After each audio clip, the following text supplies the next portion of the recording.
Good morning. Today is April 22nd, 2021, Earth Day. Welcome to Column Hinge at Alpha Omega. We're located halfway between Death Valley and Las Vegas, halfway between Joshua Tree and Area 51 in the Mojave Desert of the Southwest United States. Welcome back, everyone, to Alpha Omega's sunrise ritual every day, the opening of the Treasury of Light. We're here at Column Hinge once again in the Mojave Desert, and this morning we'll be opening the 11th Treasury of Light. This ritual comes from an ancient Christian manuscript rediscovered in Egypt in 1769 that purports to contain the secret teachings of Jesus to his disciples.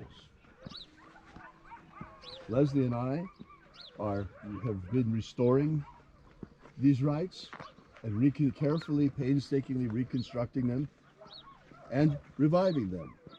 And you're along with us for the ride every morning as we open one of the 60 treasuries of light. I'm Reverend David Griffin. I'm Reverend Leslie McQuaid. And this is the lost magic of Jesus Revival. Wow, the sun has moved quite a bit to the north, Leslie. Yeah, it's really amazing, isn't it? Yeah. Shall we begin? Yes. The sun is the dispenser of light to the earth. May the living light of the God Force inflame our souls with abundant life. Our destiny lies amongst the stars, and to the stars humanity shall ascend.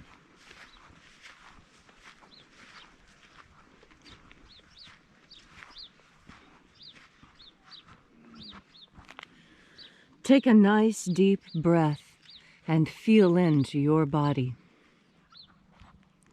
Breathe deeply. Feel each breath as it moves into you. Move your body into a more comfortable position so that when you push your belly out to breathe in, you can really breathe in as much air as your lungs possibly can. And when you exhale, pull your stomach in so that your air is completely expelled. And as you are breathing deeply and feeling deeply into each and every part of yourself, visualize yourself as the tree of life, however it is you imagine that tree to be, and grow your branches up high into alpha sky. Drive your roots down deep into Omega Earth. I call on you in the east, Alpha.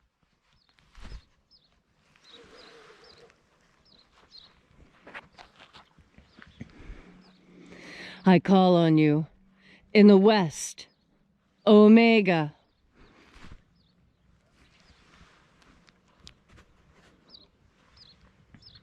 I call on you in the north, Alpha.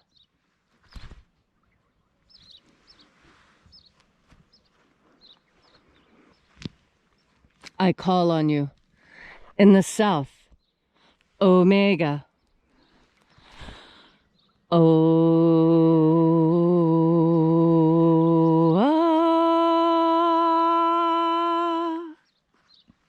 Alpha.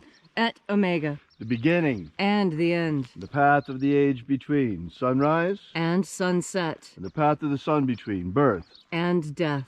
And the path of life between Alpha. Omega.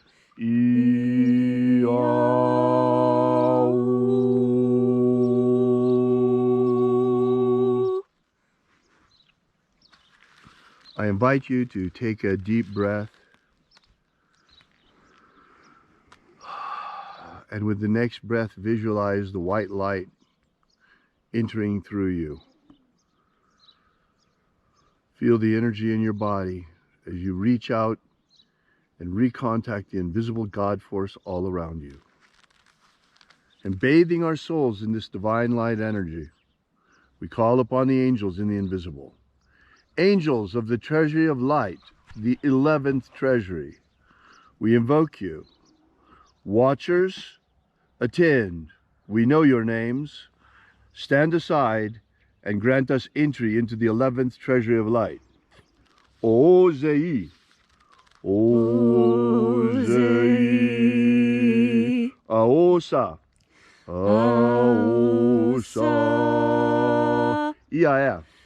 Iaea. Let the watchers withdraw and let us enter into the 11th Treasury of Light.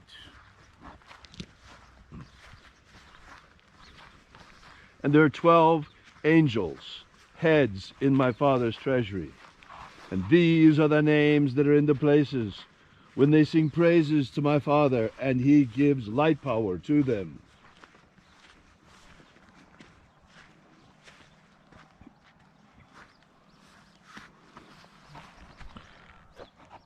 Eizeta eya. Eizeta eya.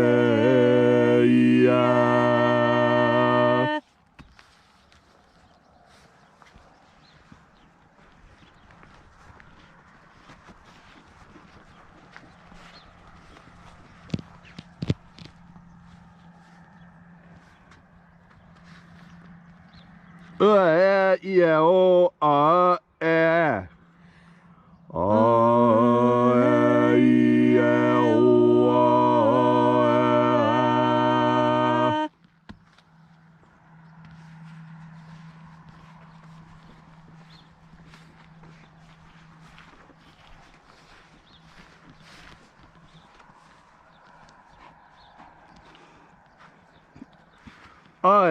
Ois. Ois.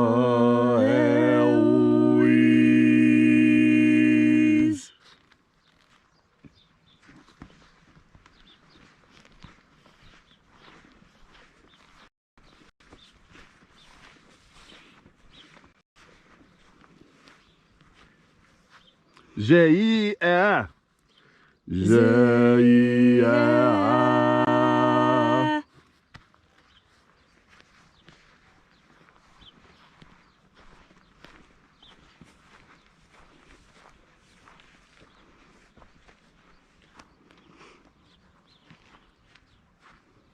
Toyazaz. Toyazaz.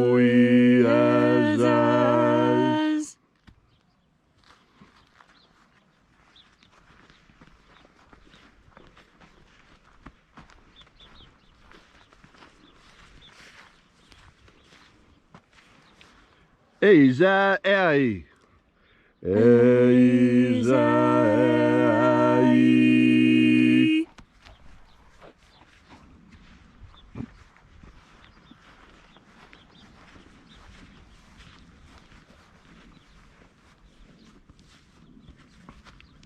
Tezoai. Tezoai.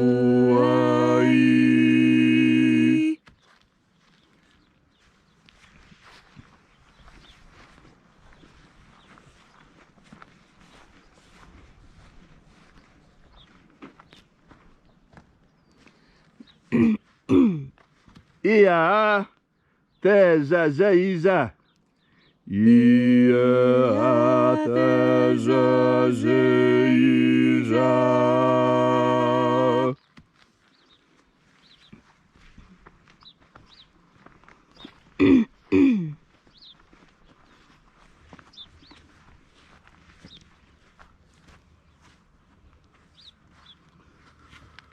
Oh yeah, yes. Oh yeah, yes.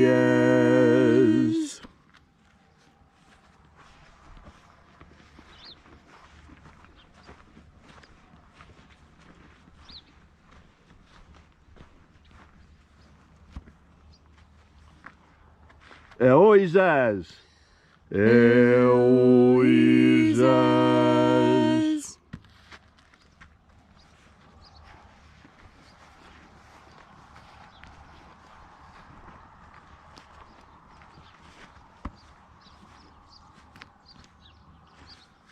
Azozoa. Azozoa.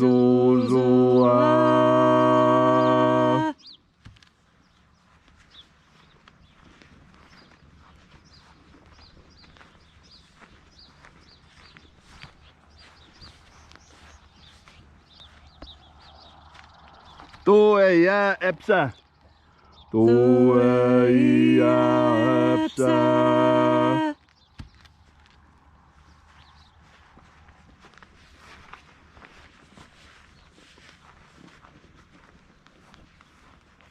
And so we completed our journey through the places,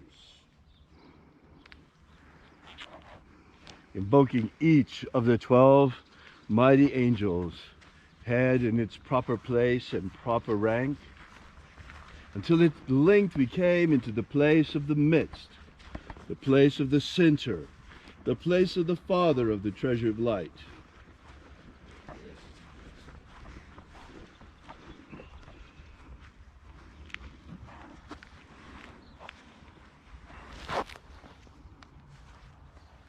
O Father of the 11th Treasure of Light, by your cipher and by your name, we invoke you. Ziota Owi. Ziota Owi. Let the divine light descend. It is the intention of this ritual and our fervent prayer to abolish slavery in all its forms. Abolish slavery in all its forms. Establish human liberty worldwide. Establish human liberty worldwide. And set our people free. Set our people free! Grant us a pro-human future. Grant us a pro-human future. Protect Homo sapiens from extinction. Protect Homo sapiens from extinction. Restore the purity of our air. Restore the purity of our air. Of our water. Restore the purity of our water. Of our food. Restore the purity of our food. And our medicines. Restore the purity of our medicines. May all who search for the abundant life promised by the living Jesus discover the God force energy and how to flood our living souls with it. And also, at the end of this lifetime, may we not return continually for another lifetime of bondage on this planet, in a meat body working for a social economic system, but may the end of this lifetime ascend directly into the kingdom of light, the kingdom of heaven, in the luminous universe inside light, following the way opened for us by the living Jesus upon his ascension. All these things we ask in the name of the living Jesus. Amen. Amen. So mote it be. Take a moment now to again feel into your body. This ancient magical rite we are doing together helps you experience more God force energy. And as you feel more of this energy within you, so you are better able to feel what others may be experiencing. There's different levels to this. Sometimes it's sympathy. Sometimes it's empathy. Now, what is the difference between sympathy and empathy? Empathy is when you yourself have actually experienced the thing that you see someone else experiencing, and you feel for them. Empathy is deeper than sympathy. Sympathy is when you look at someone else's suffering, and although you've never experienced that suffering before, you feel for them anyway, in as much of a capacity as you can imagine. And because our imaginations are powerful, sometimes sympathy is even more powerful than empathy. You see, if someone has had a very hard life, they tend to be overly sympathetic to others because they don't want others to experience what they have, remembering what their lives were like. When someone offers sympathy to someone who isn't really suffering, it sets up a strange dynamic, because if someone is offered relief when not suffering, well, then they tend to look upon what they have been experiencing as suffering. Well, why else would they have gotten sympathy for it? And I think this is the feeling that has run much too rampant in our world of late. You see, there's a very fine line between helping people and between enabling people. And this is something else we talk a lot about, but not very often publicly. When you enable someone, what that means is that they're exhibiting a bad behavior, and rather than correct them in the moment and help them to be a better person, which is giving them a hand up and absolutely appropriate, instead you say, "Oh, there, little feller. It's not going to be so bad. You know, chin up, and I'm really sorry this has happened to you, and here's a nice lollipop. Will a lollipop make you feel better?" Now, you can see how that would spoil a child, but you must also understand how that could spoil an entire nation. If you have a nation of trusting, obedient, intelligent people who are experiencing hardships, and you tell them, "Oh, here's some government aid to help you and help ease your suffering," well, then they're going to look around at their life and think that they've been suffering, when in fact they haven't been. Times have been just a little tough. And in fact, it's when times are a little tough that all of us grow the most. When you think of it, think back and be honest with yourself. Do you learn more when you do something right or when you do something wrong? Well, of course, the obvious answer is you learn more when you do something wrong, because then you have to correct yourself. And in the process of correction, there is education. And that education is what helps us grow. But you can't grow without a little pain. The acorn has to give up its identity as an acorn in order to become a tree. And it can't tickle when that change happens. Same with butterflies. It can't feel good when the caterpillar is in the pupa transforming, but it does anyway. And a lot of people right now are going through some painful transformations, and there may be others who see these and want to offer sympathy. And I tell you, it's a complicated dance and one of the greatest mysteries on earth, to know when to lend assistance and when to let someone struggle. And so today, on this day when we are called to do works of charity and earth, be sure to understand when you're giving a hand up and the difference between that and a hand out. This will be easy to discern when you take the time before you make the decision to take a deep breath of God force. Thank you, Leslie, for that beautiful and inspiring message. If you'd like to know more about the Lost Magic of Jesus, be sure to drop by alphaomega.church, our website. While you're there, be sure to download our free ebook, already set up and waiting for you there, that gives you the beginnings of the Lost Magic of Jesus system, the 3 baptisms that Jesus used to initiate his disciples, secret baptisms beyond the baptism of John the Baptist. While you're there, we invite you to visit our prayer wall. We bring the petitions daily to the angels. And also, while you're there, we ask that you consider using our donation button. We're an old-fashioned church. We don't take any handouts, like Leslie was talking about, from the government, but we survive completely by the support of our congregation. Thanks again for coming out. We hope to see you here again tomorrow. And until then, at the hour of sunrise, as always, remember, have faith and expect a miracle. And until we have the pleasure of each other's company again, may the God force run strong within you. And as always, may your magics work better than expected.